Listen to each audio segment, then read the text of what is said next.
Maître Lucayol, bonjour. Bonjour. Aujourd'hui, nous parlerons, comme convenu, des pouvoirs du juge d'instruction dans le cadre de l'information judiciaire. Alors, maître, quels sont ces pouvoirs?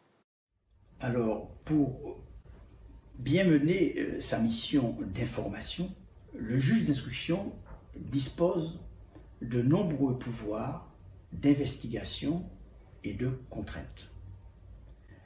Il peut saisir les services de police ou de gendarmerie pour effectuer certaines enquêtes spécifiques dans le cadre de commissions rogatoires. Il peut auditionner la personne mise en cause, il peut entendre des témoins, il peut organiser des confrontations. Le juge d'instruction peut également procéder à des perquisitions à domicile, à des saisies. Il peut également demander des expertises telles qu'une analyse d'ADN. Il peut demander que soit mis en place un système d'écoute téléphonique. Il peut également organiser sur les lieux une reconstitution des faits. Le juge d'instruction a également un certain nombre de mandats qu'il peut délivrer. Alors, à ce titre, il peut délivrer un mandat de recherche qui permettra l'arrestation de la personne mise en cause, qui pourra, dans un premier temps, être mise en garde à vue et subir une enquête préliminaire.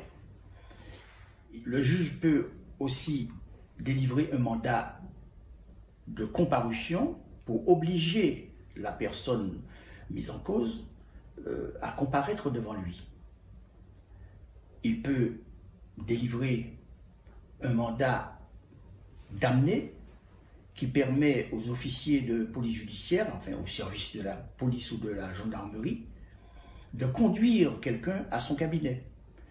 Il peut enfin délivrer un mandat d'arrêt qui permettra de rechercher une personne, de l'arrêter et de la conduire à son cabinet.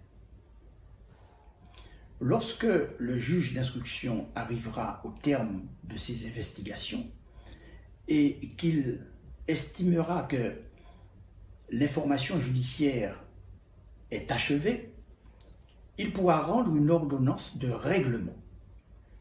Cette ordonnance de règlement pourra être une ordonnance de non-lieu, dans le cas notamment où il n'y a pas suffisamment de charges contre la personne mise en cause, ou que celle-ci se trouvait en état de légitime défense au moment des faits.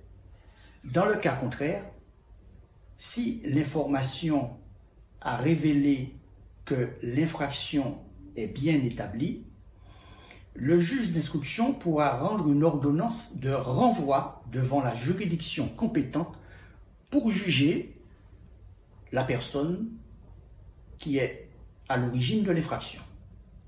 Ce sera le tribunal de police pour les contraventions, ce sera le tribunal correctionnel pour les délits, et ce sera la cour d'assises lorsqu'il s'agira de crimes dans le cadre donc d'une ordonnance de mise en accusation. Maître Lucayol, merci pour toutes ces informations concernant les pouvoirs du juge d'instruction dans le cadre de l'information judiciaire.